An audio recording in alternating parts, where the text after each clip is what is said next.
Então a gente vai dar término nessa parte mais geral, tá? E mais teórica, tá? Que é a parte hoje então de formação dos solos.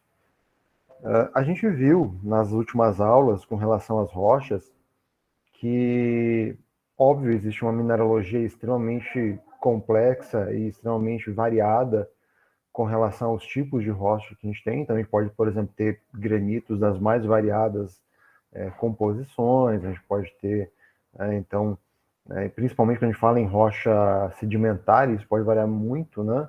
Porque vai depender dos sedimentos do local, das condições de relevo, tá? Dos processos de formação.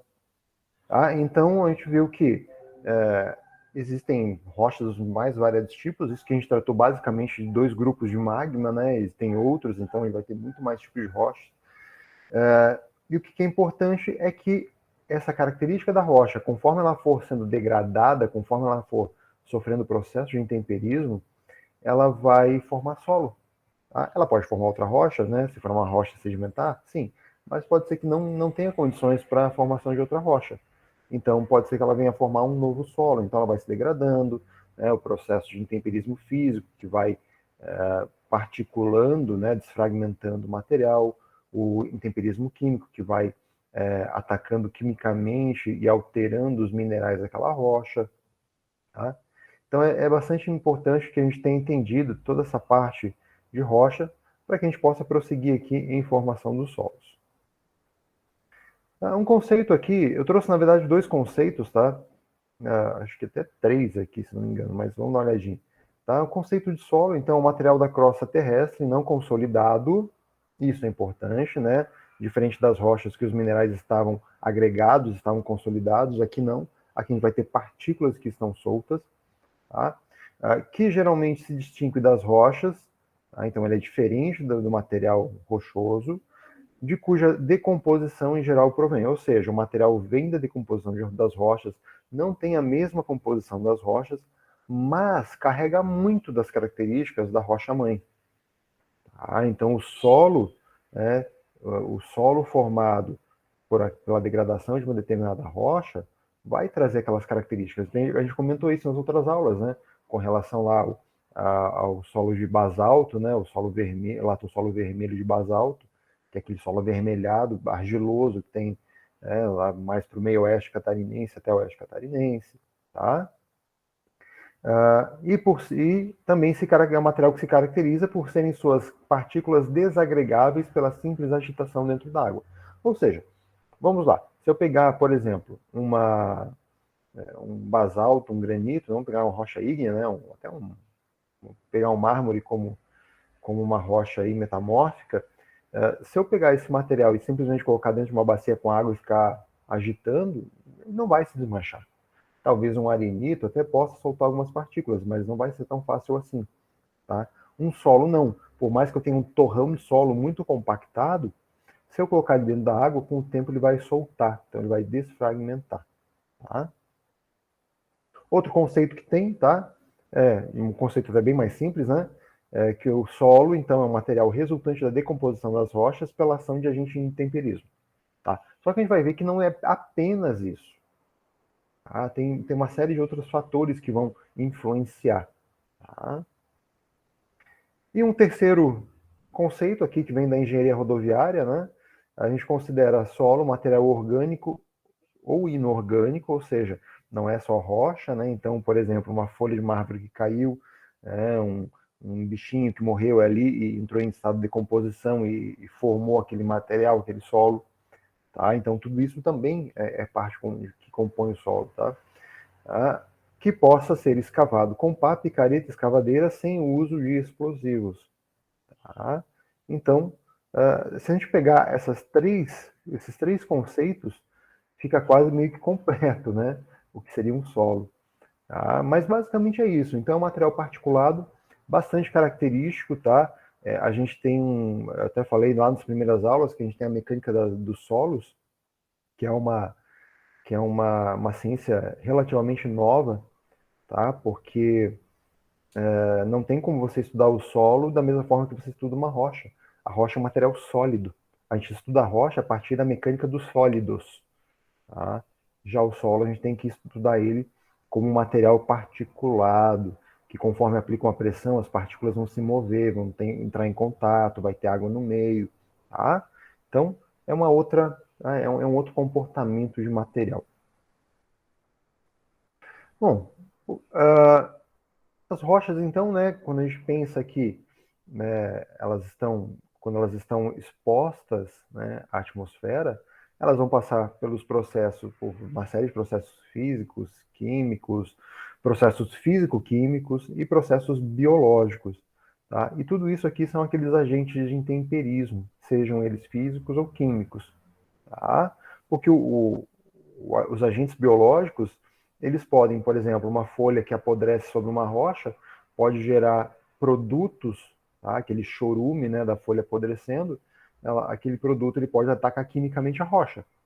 Da mesma forma, uma árvore, né, crescendo, as raízes podem, né, entrar às vezes na fenda de uma rocha, começar a crescer e aumentar aquela fenda e particular a rocha, quebrar aquela rocha. Isso é um efeito físico, tá? Então, no final das contas, tudo é físico ou químico, tá bom? Mas existem outras variações. Beleza? Aqui, como eu já tinha falado. Bom, a desintegração da rocha ela vai, né, ocorrer por uma série de fatores, sejam físicos ou químicos, né? Então, pode ser variação de temperatura.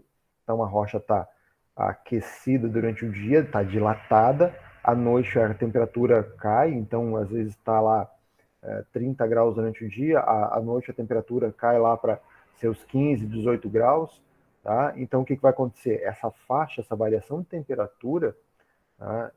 Esse gradiente vai fazer com que a rocha, né, todo dia, né, tenha uma tendência a dilatar um pouco e retrair, dilatar e retrair. Essas tensões vão, né, essas tensões elas vão fazer com que o material ele se fragmente ao longo do tempo.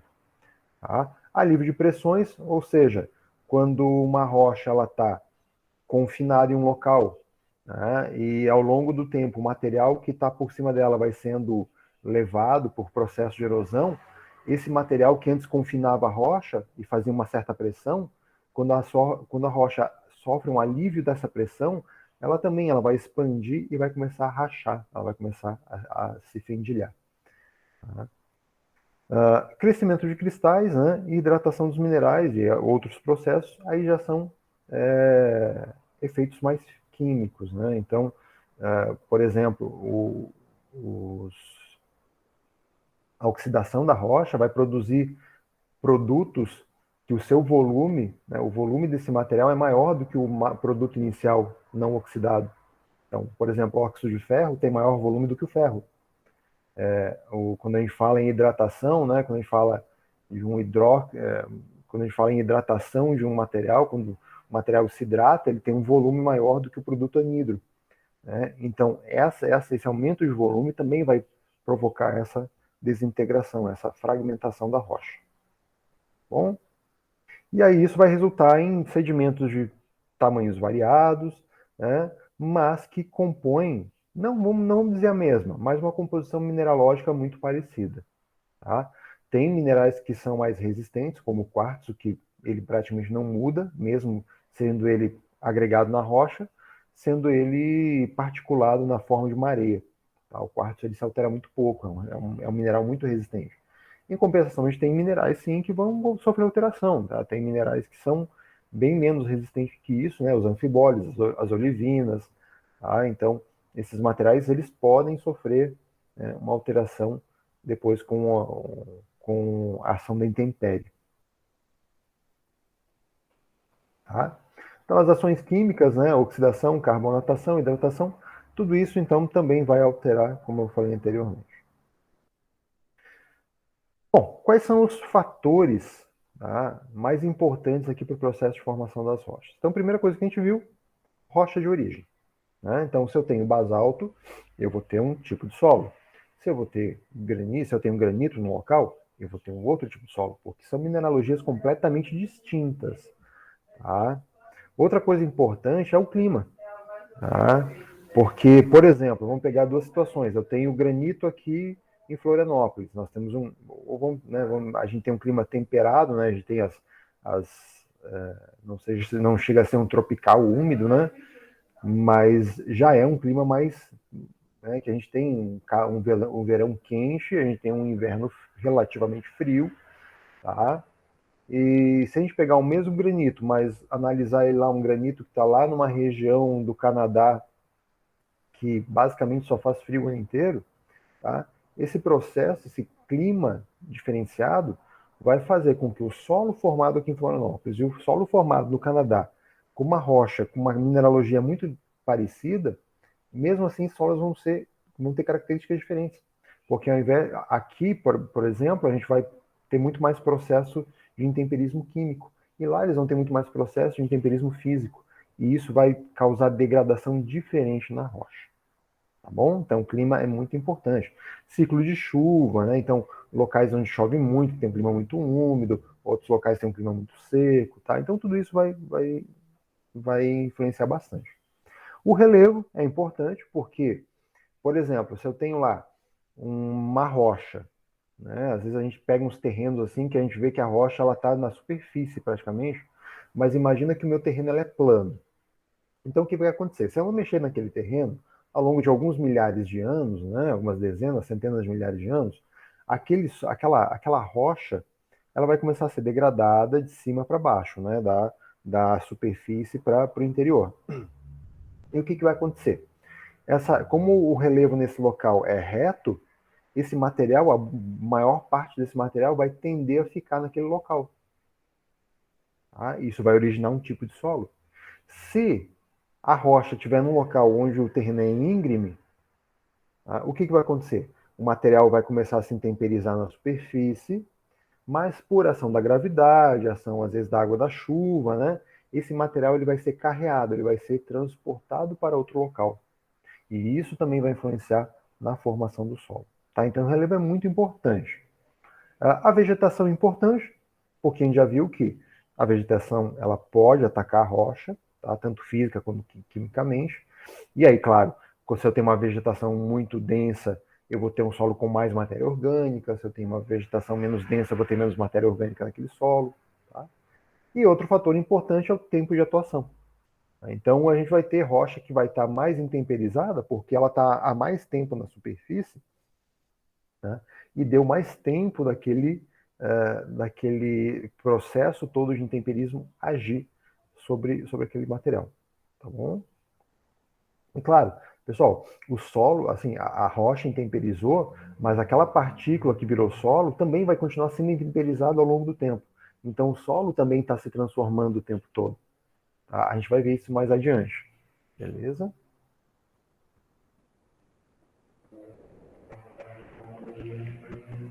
Bom, aqui basicamente tudo que eu falei, né? Então, via de regra, né? A questão da composição das rochas, o basalto vai formar solos predominantemente argilosos e os granitos vão formar solos mais arenosos, tá? Mas podem ser uma mistura de areno-siltoso, areno-argiloso, tá? Mas o granito, basicamente, ele é um material de composição predominantemente, vai ter um solo de composição predominantemente arenoso. Tudo isso que eu tinha falado, né? Relevo. Ah, isso aqui é importante. Com relação ao relevo, também outra coisa importante é que, por exemplo, num local plano, a água da chuva ela vai ter mais tempo para infiltrar. E a gente sabe que a água ela carrega uma série de materiais que podem atacar a rocha. Num local inclinado, a água da chuva não vai ter tanto tempo para infiltrar. Aquela água ela vai escorrer superficialmente. Né? Então, isso tudo, né, vai ser levado em consideração. Okay? Vegetação, né, tempo de atuação, ok? Beleza. Então, esses eram fatores assim iniciais, né? Então, coisas que a gente basicamente já tinha visto, mas agora a gente, né, ligou aqui na formação dos solos. Classificação dos solos. Então, quanto à origem, tá? A gente vai classificar os solos quanto à origem. É claro que aqui eu coloquei 3 tipos de solos, existem outros solos também, tá? Perdão. Ah, mas vamos lá, solos como o solo glacial. Não é uma realidade muito própria daqui. tá bom? Então a gente não vai tratar de alguns tipos de solo, a gente vai tratar dos solos que são mais comuns para a gente, beleza? Então a gente tem três tipos: os solos residuais, os solos transportados, ou também chamados solos sedimentares, tá? Mas podem usar transportados, não tem problema nenhum, às vezes para não confundir com rocha sedimentar, e os solos orgânicos. Bom, o que são os solos residuais? Eles são os solos que permanecem no local de degradação da rocha. Tá? Então, mais ou menos aquele exemplo que eu dei, a gente tem um terreno plano e a rocha começou a ser degradada, mas não tem muito como aquele material ser levado para um lado para o outro. Porque o vento, às vezes, até pode levar alguma partícula, mas o vento não leva partículas muito pesadas. Tá? A água da chuva cai aqui e, como é plano, a água da chuva não escorre, ela fica nesse local, boa parte dela. Então, a maior parte do material ainda permanece ali. E aí vai formando uma camada grande de solo. Tá? Então, solo residual, primeira coisa, ele permanece no local da degradação da rocha. Então, eles carregam, por isso, né, eles carregam características muito próximas da rocha-mãe. Porque diferente, por exemplo, dos solos transportados, que às vezes podem ter no local, né, muito acidentado a topografia, o que vai acontecer? Um solo transportado, né, que está lá acumulado numa bacia de sedimentar, numa depressão, esse solo pode receber material de vários locais, materiais diferentes, né, e aí você vai ter um solo de composição diferente. Tá? Não tem uma composição apenas. Já os solos residuais, eles têm características muito próximas às da rocha-mãe. Nesse caso aqui, ó, os solos residuais, para que ocorra um solo residual, a velocidade de intemperização ela precisa ser superior à velocidade de transporte. Tá? Por mais que tenha lá um terreno plano, não quer dizer que às vezes não tem algum agente que vá transportar partículas. Tá? Pode ser que aconteça. Mas, né, essa velocidade não pode ser maior do que a velocidade com que o solo é formado. A partir do momento que o processo de transporte do solo é maior, é óbvio que vou ter solo transportado e não residual. Tá?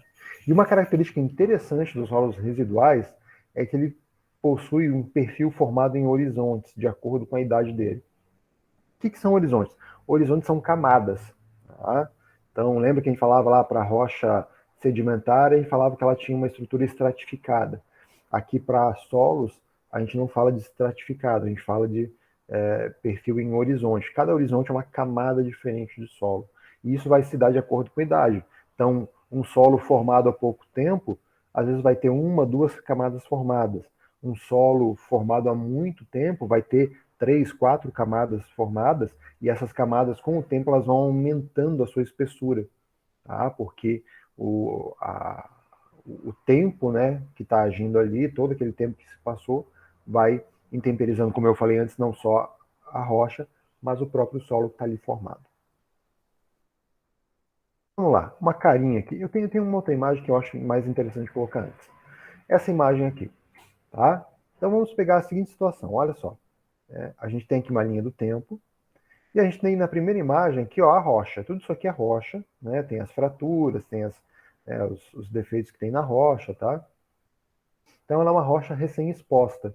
Ela está bem próximo da superfície. O máximo que tem ali é uma formação às vezes de um material ali granular formado, muito rico em minerais, baixíssima quantidade de matéria orgânica, tá? E às vezes uma vegetação bem rasteira, bem pequena, mas às vezes uma gramínea, né? Um material realmente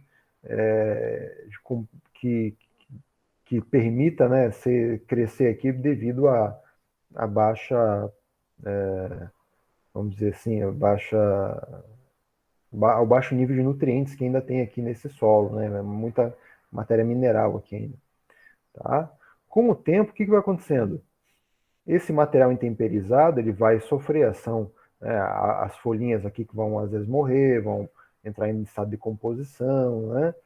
Os agentes físicos, químicos que estão ocorrendo aqui ao redor vão continuar atacando essa camada e essa camada vai começar a ficar mais grossa. Tá? Então a gente fala que isso aqui é um solo jovem, né? Que a gente chama de neossolo. Tá? Então você tem uma camada muito fina de solo. né? E logo, se você for escavar aqui, esse material aqui, esse solo, você vai encontrar rocha.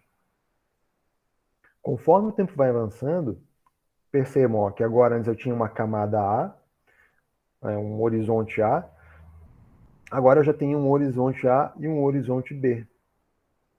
Tá? E aí a rocha. Esse horizonte B, ele tem uma característica muito próxima da rocha aqui. Tá? Então a camada A já está um pouquinho mais espessa e a rocha já foi mais atacada, porque esse solo aqui, devido à composição de matéria orgânica que ele possui agora, essa matéria orgânica começa a atacar cada vez mais a rocha. Tá? Então, atacando a rocha, né, ela começa a ficar aqui toda particulada, são grãos maiores, né, veio que o material mais pedregulhoso, né, e né, a gente chama aqui um solo intermediário, né, um cambisolo, e depois, quando chegar numa etapa já bem avançada de intemperização, a gente percebe que a gente tem aqui, olha, uma camada, já as camadas bem melhores formadas, tá? Aqui ele dá uma nomenclatura, né, bem diferente, né? Aqui ele só separa, aqui parece um E, na verdade é um B, que cortou a imagem aqui, tá? Mas seria a camada A, B, seria como se fosse um B inicial aqui, tá? Então ele só separa em dois tipos de camadas B aqui, mas não se preocupem com isso por enquanto. Tá? O que é importante é que a gente consegue ver, ó, que a gente tem camadas de solo diferentes. Tá? Então isso aqui é o que a gente chama de um solo maduro. Tá? Ou seja, um solo bem desenvolvido, que o processo de formação foi muito longo. Agora imagina, se esse terreno fosse um terreno bem íngreme, conforme o solo ia sendo formado, a água da chuva ia levando. E aí nunca ia formar tantos horizontes assim, né? Então por isso que o relevo é muito importante, tá bom? Então o que acontece? Olha só, né? Essa nomenclatura aqui ela é mais comum de se usar. Então a gente tem, depois, isso aqui é já um solo maduro, um solo residual maduro, né? Então a gente tem aqui primeiro um horizonte O, tá? Que é uma camada orgânica superficial bem fininha, ela gira em torno aí de 2 polegadas, então 5 centímetros. Se a gente pegar e escavar, a gente vai ver que é um material uma, que tem uma tendência a ser um material mais escuro, né, com bastante presença de raízes, folhas mortas, tá? Na camada do horizonte A, aí a gente já tem nesse caso aqui, né?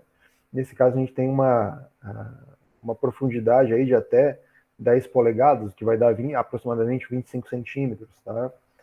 Então, aqui também, da mesma forma, ó, ele é formado de fragmentos de rocha, matéria orgânica e humus. Humus é aquele material, né, que as minhocas, né, quando estão ali decompondo a matéria orgânica, se alimentando, eles vão formando aquele material que é extremamente rico em nutrientes. Tá? Então, essas duas primeiras camadas, aqui, se a gente pegar os primeiros 30 centímetros, 40 centímetros de solo, a gente percebe que escavando é um material geralmente com muita presença de matéria orgânica. Tá? A gente tem um horizonte B, que aí já é uma camada mineral pobre em matéria orgânica, já começa a ficar com menos matéria orgânica, ainda tem presença ali de raiz, algumas coisas, né? Vai encontrar talvez algumas folhas ainda não decompostas, tá? Mas ela é rica em compostos de ferro e minerais resistentes, como o quartzo. Né? Lembra que eu falei? O quartzo é um mineral que demora muito para ser degradado. Tá? E aí nós temos o horizonte C, tá? Que é uma camada mineral pouco ou parcialmente alterada. Beleza? Tá? Ela tem características muito próximas da rocha-mãe. Né? Então a gente começa a perceber que a quantidade de material rochoso aqui mesmo, né? Pedregulhos, tá? Eles começam a ser mais presentes aqui. E não tem matéria orgânica, que é matéria mineral mesmo. E abaixo do horizonte C teria o horizonte R, que seria a rocha matriz, a rocha mãe, tá? Que ela está ali alterada, ela tem algumas, por exemplo, ela tem umas rachaduras, ela já tem alguma espécie de fragmentação, mas ela já tem um empobrecimento mineral, tá? Os minerais já estão atacados, mas ela ainda, tá, é considerada como se fosse a rocha de origem. Tá? Então, se a gente somar aqui, ó, 30 polegadas vai dar 75 centímetros, né? Se a gente pegar aqui mais 40 polegadas, né? Mais 40, então seria 1 metro. Né? Então aqui uma profundidade de 1 metro, 1,75 m, aproximadamente 2 metros aqui, tá? Eles separaram aqui, se fosse uma camada de 2 metros de solo, seria basicamente essa a composição dos horizontes, tá? Com relação à espessura, tá bom? Vamos dar uma olhadinha na imagem aqui, ó. Aqui a gente consegue ver, ó. Estão vendo bem aqui perto da superfície que tem uma camadinha bem fina de um material um pouquinho mais escuro. Né? Aqui um terreno já que não tem muita vegetação, tá? Aqui um terreno que já tem uma vegetação mais rasteira, mais gramínea mesmo, um pouquinho alguma árvore ou outra, perdão. Aí a gente consegue ver o horizonte B aqui e o horizonte C aqui, né? Que já tem uma coloração mais próxima da rocha de origem. Isso aqui, pessoal, isso aqui é um exemplo. Quando a gente vai analisar um terreno, a gente tem um processo, um método de prospecção do solo que a gente chama de sondagem. Tá? Então a gente tem que, às vezes, analisar que tipo de material tem naquele terreno. E aí a gente crava um tubo, esse tubo ele é bipartido, tá? A gente chama de amostrador, e a gente vai cravando ele a partir de um equipamento que vai dando impacto nesse tubo, vai cravando mesmo, e aí então a gente consegue analisar metro a metro que tipo de material que a gente tem. Né? Então a gente percebe uma variação de coloração aqui. Tá? Então é bem interessante, né, para a gente poder entender. Esse aqui é um método direto de prospecção, tá? De análise do solo. Aqui de novo, mais um exemplo, né? Tá? De novo aqui, né? Assim, pegar aqui uma camada O e A aqui. Então, camada A aqui a gente já percebe. Por que a gente percebe que aqui a camada A é mais espessa, por exemplo, do que aqui? Aqui a camada A é bem fininha. E aqui a camada A é mais grossa. Por que isso acontece? Dois fatores que podem estar influenciando nisso. Quem se arrisca aí? Tem um fator que é bem nítido aqui na imagem. Quando vocês olham essas duas fotos, o que vocês veem de grande diferença assim, na superfície As desse... árvores. As árvores, né? Eu tenho, ó, nessa imagem, eu tenho muito mais matéria orgânica aqui, ó. Eu tenho muito mais material aqui que pode cair e formar um horizonte com mais camada orgânica, né? Essa aqui não. Coitado, olha só que pobreza aqui, ó. Tem nada aqui de planta, né? Só uma graminha aqui, uma árvorezinha perdida, outra ali. Ah, então, obviamente, né, a vegetação aqui fez com que a camada, o horizonte A fosse bem fininho, o horizonte B é mais espesso. Nessa situação aqui, o horizonte B é espesso também, tá? E essa camada aqui é mais espessa também. Outro fator aqui é o tempo. Provavelmente, nesse caso aqui, também os processos de intemperismo estão agindo há mais tempo. Ah, isso pode ser um fator. Claro que a gente não pode só simplesmente olhando uma imagem dizer isso, a gente teria que fazer uma análise mais aprofundada. Tá bom? Mas são dois fatores já. Um, certamente, é a questão da vegetação. Segundo, né, o tempo de formação aqui desse solo. Tá? Então, ó, solos de rocha basáltica, nós temos solos mais avermelhados, mais finos, mais, né, com uma granometria mais fininha, então com partículas bem finas. Tá? Então, um solo mais argiloso. Tá? Esse aqui seria um solo de basalto, né, que a gente já comentado na aula passada. É um material bem fino. Essa coloração avermelhada devido ao teor de ferro que tem no basalto. Então, esse ferro ele vai se oxidar e vai dar aquela cor mesmo de ferrugem, né, que a gente chama. E do outro lado aqui nós temos um granito, né? Coloquei aqui o granito, a rocha, e um solo de granito. Solo de granítico tá errado, tá? Um solo granítico ou solo de granito. Tá? Então, um material aqui que a gente vê que, olha, já tem partículas bem maiores, né? E bem variado, né? Tem desde uns pedregulhos já misturado com areia, e se a gente for fazer a granulometria, que é o que a gente vai fazer a partir das próximas aulas, né? A gente vai ver que é um material predominantemente arenoso. Tá? Por quê? Por causa do quartzo. O quartzo demora a se temperizar, então ele é um mineral muito resistente, então tem uma tendência a a manter a sua estrutura. Então ele vai formar partículas maiores, tá? Aqui no basalto a gente tem anfibólios, olivinas, piroxênios, que são minerais que são atacados mais facilmente, se degradam mais facilmente. Então, a gente pode dizer que locais onde eu tenho rocha basáltica, eles formam um solo mais rápido do que em locais onde eu tenho rocha granítica. Tá? Aqui é um, aqui é um esquema, um gráfico, que ele é uma sequência de cristalização dos minerais, mas também da mesma forma é uma sequência onde a gente pode dizer com quais os minerais se degradam mais facilmente. Então aqui embaixo, olha, o quartzo. O quartzo, se a gente pegar aqui do ponto de vista de alterabilidade, ele é o que vai demorar mais tempo para se alterar, o que vai demorar mais tempo para ser degradado. Se eu pegar aqui em cima, olha, as olivinas, os piroxênios, os anfibólios são os que se intemperizam mais rapidamente. Aí a biotita, o feldspato, tá? Então, a gente consegue ver que, dependendo da composição da rocha, ela vai se intemperizar mais ou menos rapidamente. Ok? Mas não precisa nem decorar isso aqui, tá? Isso aqui é só para a gente ter uma ideia. Aqui de novo, né? Aqui um latossolo vermelho, né? Lembrando que um latossolo é um solo maduro, então olha só, a camada de material orgânico é bem espessa. Tá? Aqui um cambissolo. O cambissolo é aquele solo intermediário, né? Olha, ele já tem uma camadinha de horizonte A, tá? Tem aqui um horizonte B, e a gente consegue ver aqui mais amareladinho aqui, ó, um horizonte C. Então aqui mais escuro, mais avermelhado, mais amarelado. Tá? Então a gente consegue ver isso aqui é um cambissolo. Aqui o latossolo, para conseguir, aqui na mesma profundidade. Se eu quisesse encontrar o horizonte B e C, eu teria que escavar mais ainda. Mas aqui o solo já está formado há tanto tempo que nesses mesmos 80 centímetros aqui, né, ele só tem o horizonte A, tá, de material. O que é importante? A gente vai ter solos, né, ocorrência de solos às vezes mais grosseiros, mais granulares, e a gente vai ter solos que vão ser, às vezes, mais argilosos, tá? São mais fininhos. Tá?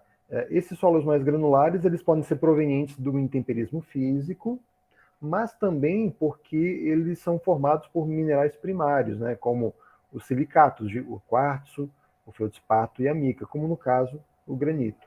Nos solos argilosos, né, provenientes muitas vezes do intemperismo químico, mas eles são formados por minerais secundários, como é o caso do basalto. Isso aqui é só para reforçar aquilo que a gente já disse. Então, ó, guardem na cabeça de vocês. Se eu tenho basalto, eu tenho um solo mais argiloso. Se eu tenho granito, rocha granítica, eu vou ter um solo formado mais arenoso. Isso vai ser muito importante depois, pessoal, para a gente entender alguns comportamentos do solo. Porque, por mais que a gente tenha solos dos mais variados, a gente pode, para tentar entender e simplificar as coisas, só separar eles em argilosos e arenosos. Isso já vai fazer uma grande diferença, porque eu estou pegando, digamos, o contrário um do outro, né? Então, o solo mais fino vai ter um comportamento com relação à permeabilidade, o solo mais grosso vai ter um comportamento completamente diferente, tá? Com relação à resistência, tudo vai se nortear a partir daí. Tá? Então a gente entendeu que solo residual é aquele que permanece no local, forma os horizontes, bonitinho, tananã, né? Bom, aí nós temos a segunda categoria, que são os solos transportados. Tá? Eu coloquei aqui também 3 tipos de classificações, existem outras classificações, tá? Mas essas aqui acho que são as mais importantes, acho que são as que mais vão nos atender. Então a gente tem os solos coluvionares, os solos aluvionares e os solos eólicos. Bom, o que é um solo coluvionar? O solo coluvionar ele é um solo transportado. Bom, foi transportado durante todo o processo de formação. Então imaginem, eu vou fazer, não vou conseguir aqui. Vamos ver se eu tenho outra imagem aqui. Essa imagem aqui, ó. Então, um solo transportado. Imaginem a seguinte situação. Imagina que eu tenho aqui um grãozinho da rocha aqui que se desprendeu, tá? E aí eu vou ter, ele vai, por exemplo, ele vai, por algum motivo, ele vai ser transportado para cá, aqui para baixo, tá? Aqui nessa depressão. Então, os solos coluvionares, tá? Guardem isso, são aqueles solos transportados pela gravidade, tá? Então, por exemplo, essa rocha aqui passou por processo de intemperismo e tem lá alguns fragmentos. Aí esse fragmento às vezes está ali na pontinha ali, né? Quase para cair. Aí bateu um vento e aí empurrou esse grãozinho e ele foi descendo, rolando. Às vezes ele parou aqui, tá? Se acumulou aqui nesse local. Às vezes ele conseguiu vir para esse outro local aqui, tá? Ou ele estava para cair e às vezes a água da chuva ali choveu e fez com que ele rolasse também e caísse, tá? Então, por mais que tivesse ação do vento e ação da água da chuva, o fator predominante aqui para transporte desse solo é a gravidade. Porque se esse solo tivesse um pouquinho mais para cá, longe aqui do penhasco, né, se esse material tivesse um pouquinho mais para cá, esse fragmento, ele não ia ser transportado. A água não ia conseguir levar ele, o vento não ia conseguir carregar ele. Então, nesse caso, ainda o transporte se dá pela ação da gravidade. Tá? Então, solos coluvionares ou os coluviões. Tá? Então, muitas vezes vocês vão ouvir falar em coluviões. Tá? Depois eu vou dar alguns exemplos dele. Os solos aluvionares. Tá? Esses solos são aqueles que são transportados pela ação da água. Agora sim, a ação predominante é a água. Tá? Então imaginem que esse solo ele permaneceu acumulado aqui. Então tem uma depressão. Não tem mais como ele sair daqui por causa da gravidade. Tá? Mas imaginem que deu uma enxurrada de água. Uma enxurrada. De repente, por algum motivo, alguma água que estava armazenada, acumulada aqui, pode ser uma água de geleira, pode ser uma água realmente de chuva, deu uma enxurrada e essa enxurrada fez o quê? Ela levou, ela carregou aquelas partículas. Tá? E isso, nesse caso, por mais que tenha aqui talvez uma ação da gravidade depois aqui, mas se não houvesse aquela enxurrada, a força daquela água não levaria isso aqui. Porque ele está num local onde ele está acomodado, tem uma depressão aqui. Entenderam? Então, solos aluvionais são predominantemente transportados pela água. Então, por exemplo, o barranco de um rio. Né? Quando você tem ali o rio e aí tem o barranco, né, a parte lateral ali do rio, né, a margem do rio, quando dá uma chuva muito forte, o nível do rio sobe e ele fica com a correnteza mais forte, ele vai ter uma tendência a levar parte daquele material da margem. Tá? Isso é comum. Tá? Então, aquele material da margem, que era um solo, que saiu dali e foi transportado lá 1 quilômetro, 2 quilômetros para frente, lá naqueles 2 quilômetros para frente a gente tem um solo aluvionar, ou seja, um solo que foi transportado predominantemente pela água. Okay?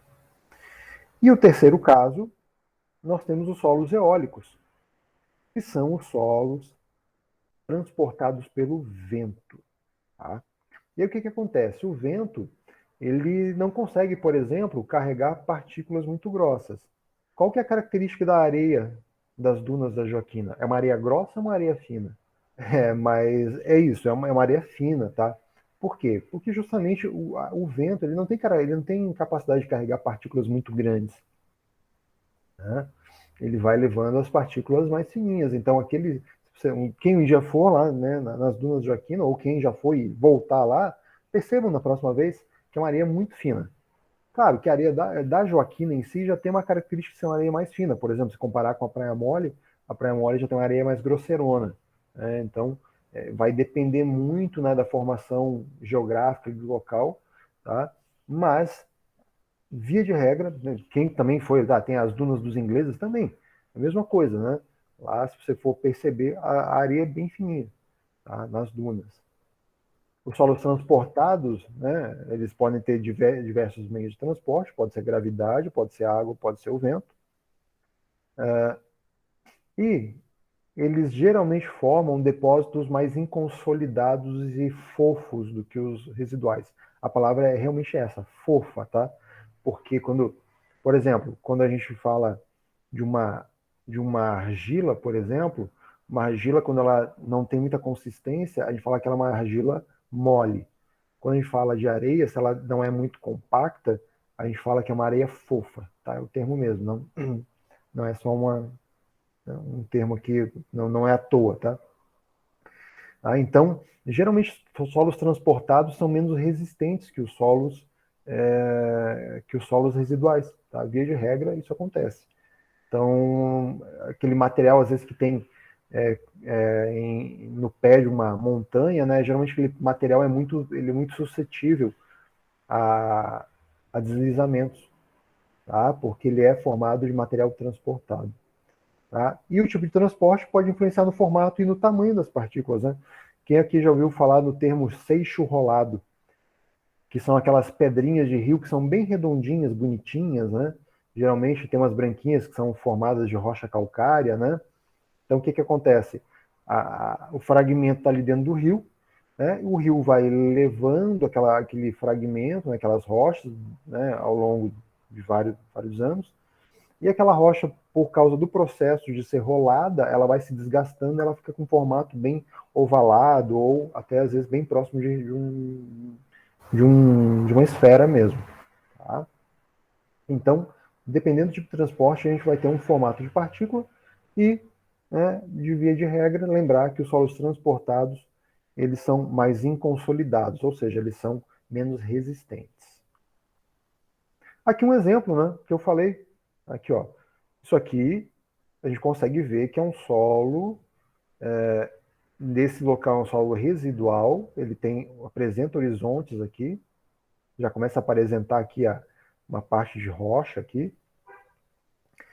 e aqui a gente tem a água, ou seja, em épocas de cheia, a correnteza fica muito mais forte e ela vai levando esse material aqui da margem do rio e vai levando esse material para o fundo do próprio rio, né? E o que facilita esse processo? No caso aqui a gente percebe que tem bem pouca vegetação, né, nesse local. Então a legislação ela coloca, se não me engano, se não mudou, são 30 metros de mata ciliar, que é aquela mata que tem que ficar na superfície, perdão, na beira do rio. Tá? Então, da beira do rio, a margem do rio, até 30 metros, tem que se manter mata ciliar. Claro que existem outras regras, às vezes tem umas questões de compensação, enfim, tá? Isso depende da legislação ambiental. Tá? Mas por que é importante essa mata ciliar? Porque a vegetação aqui ela vai formar um emaranhado de raízes e essas raízes vão aumentar a resistência daquele solo para evitar que haja essa, essa, essa, esse transporte das partículas. Tá? E o que acontece? Esse material aqui, que antes estava nesse barranco que foi levado, vai provocar o que a gente chama de assoreamento. O que é o assoreamento? Ele é a diminuição do calado do rio ali, né? Ou seja, o rio ele vai ter uma profundidade cada vez menor. E, primeiro, isso, do ponto de vista ambiental, é um desastre, porque vai diminuir a oxigenação, vai matar todos os organismos, né, que tem ali no leito do rio. Né? Então, vai ter aquelas mortandades de peixes, aparece lá um cardume inteiro morto, né, porque a oxigenação está baixa, porque eles não têm alimento. E, ao mesmo tempo, às vezes um rio que antes era navegável, ele pode deixar de ser navegável. Esse é o aspecto, digamos assim, econômico, que pode ser um prejuízo muito grande. Então, por isso que é muito importante manter mata ciliar, né, nas margens dos rios.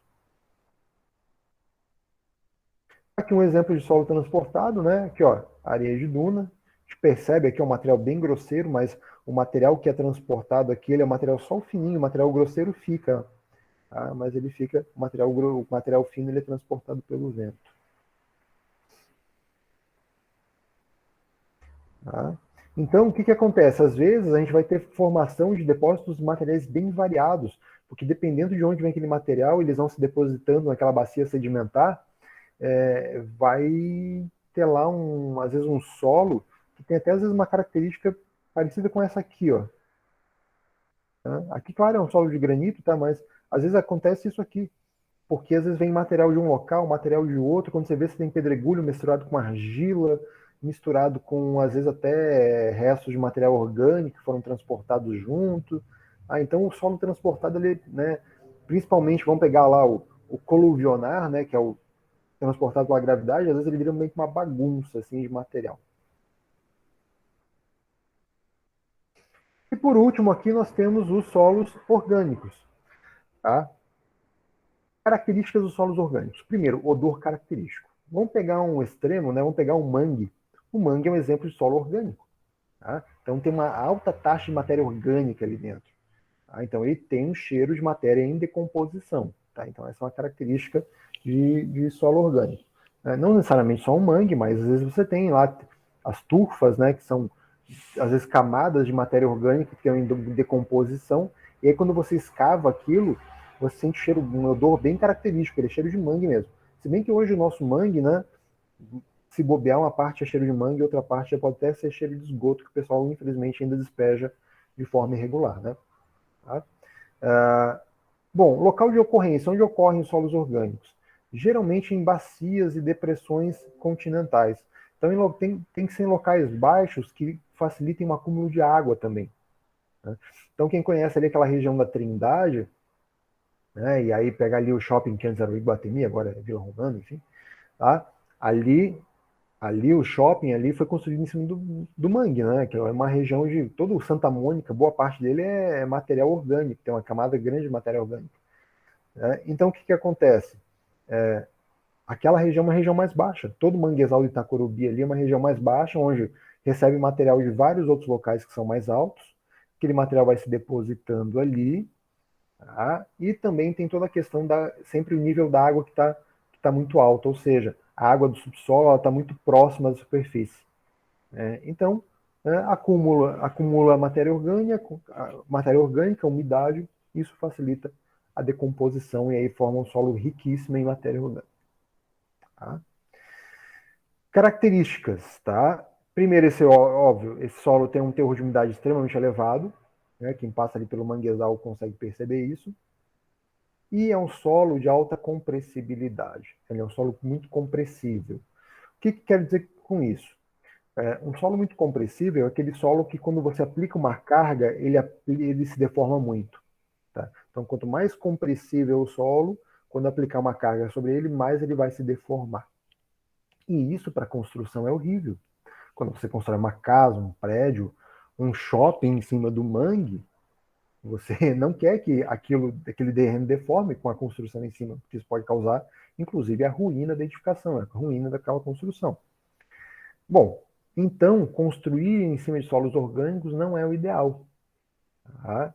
Claro que ali, no caso, né, tinha até toda uma questão ambiental, né, que foi liberado na época, enfim, né, depois a obra já estava, eu lembro que na época a obra já estava todo esqueleto montado, e aí eles vinham embargando a obra por questões ambientais, mas aí, pô, já está todo estrago feito, todo o material já está ali. Adianta embargar? Deveria não ter aprovado o projeto. Tá? Mas enfim.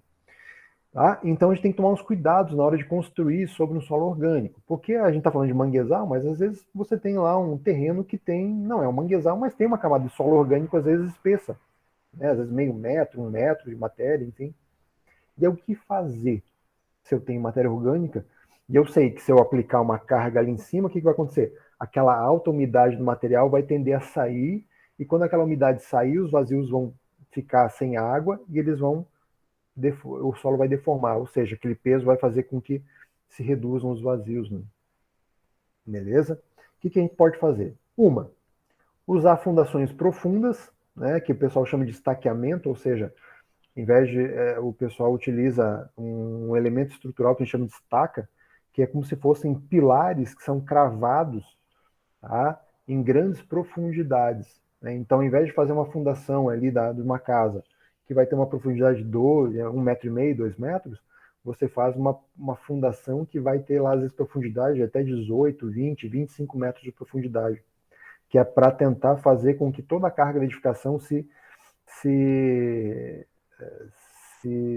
se dissipe ao longo do comprimento daquele elemento estrutural. Então você faz várias estacas, né? Tudo ali é estaqueado. Então é uma forma de se vencer um solo orgânico aí do ponto de vista estrutural. Outra forma é você remover aquele solo orgânico. No caso do Shopping Iguatemi, o que eles fizeram foi isso. Eles pegaram todo o material orgânico que tinha ali, tiraram aquele material orgânico, removeram tudo e colocaram ali o que a gente chama de material de empréstimo. O que eles fizeram? Eles pegaram um outro solo com características técnicas melhores, né, de um outro local, e trouxeram para lá. E colocaram ali naquele terreno, compactaram em camadas e aí construíram um shopping em cima. Tá?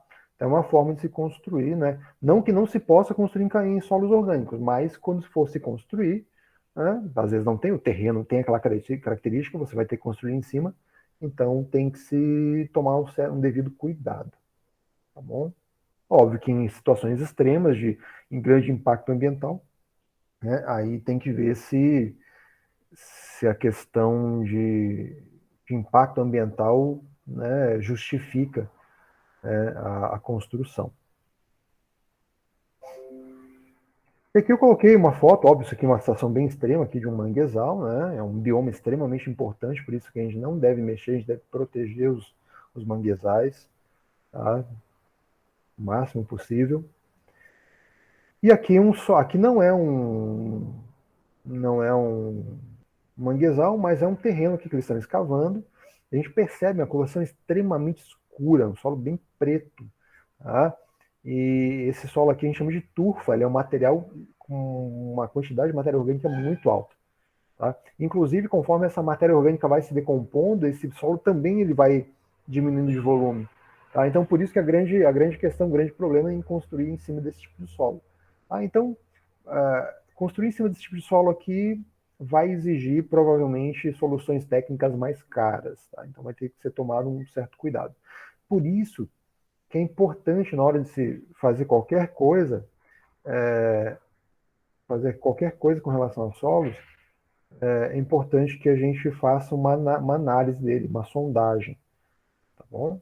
Para saber que tipo de solo que tem, sabendo o tipo de solo que tem, bom, aí a gente pode tomar uma decisão técnica. Só para a gente finalizar, eu estou aqui já passando uns minutinhos, mas eu quero finalizar isso aqui ainda hoje. Vamos lá. Característica então dos solos, né? Vamos pegar aqui solos arenosos, argilosos e siltosos. Na verdade, o siltoso ele está no meio do caminho. Tem o arenoso, o siltoso e o argiloso. Mas vamos tratar desses dois aqui que... Bom, solos arenosos. Primeiro, eles têm uma boa aeração, ou seja, eles têm um índice de vazio geralmente maior, e é um solo com boa permeabilidade. Então, quando eu tenho um solo arenoso, quando chover, essa água vai infiltrar mais facilmente naquele solo. Um solo argiloso, ele é menos arejado, tá? Por isso ele tem uma baixa permeabilidade. Então tem locais que às vezes tem, logo abaixo da primeira camada de solo ali, às vezes já tem uma camada de argila. E o que acontece? Quando começa a chover, chove uma meia hora seguida, a gente percebe que começa a formar uma camada uma película de água na superfície, porque aquele solo já saturou. Né? O solo argiloso ele não tem muitos vazios, e a taxa de absorção dele é muito baixa. Como os vazios são muito pequenininhos, demora para a água ser absorvida. Então ela forma uma película d'água, aí para de chover, aí daqui 2 horas você vê que começa a baixar, às vezes passa um dia inteiro lá, não baixa aquele nível d'água, leva às vezes 2, 3 dias para baixar. Porque leva 2, 3 dias para aquele solo absorver aquela água. Então essas são características bem importantes quando a gente fala em solo arenoso e argiloso. Tá? E uma característica do solo siltoso, tá? Que a gente vai ver lá em granulometria, eu vou separar bem isso aqui. O solo siltoso ele é um solo, digamos assim, ele não tem nem tanto característica de solo arenoso, mas também ele não tem, com relação ao tamanho das partículas, ele está no meio. Tá? Mas ele não tem nem muito bem as características do arenoso, nem muito bem as características do argiloso, então ele é um solo que ele é um solo meio fraco, então é um solo que é facilmente erodível. Tá? Então ele passa por um processo de erosão geralmente mais facilmente. Então se eu tiver um solo que é um silt puro, não tiver misturado com outros materiais, provavelmente eu tenho um solo ali que vai ter uma fácil erosão.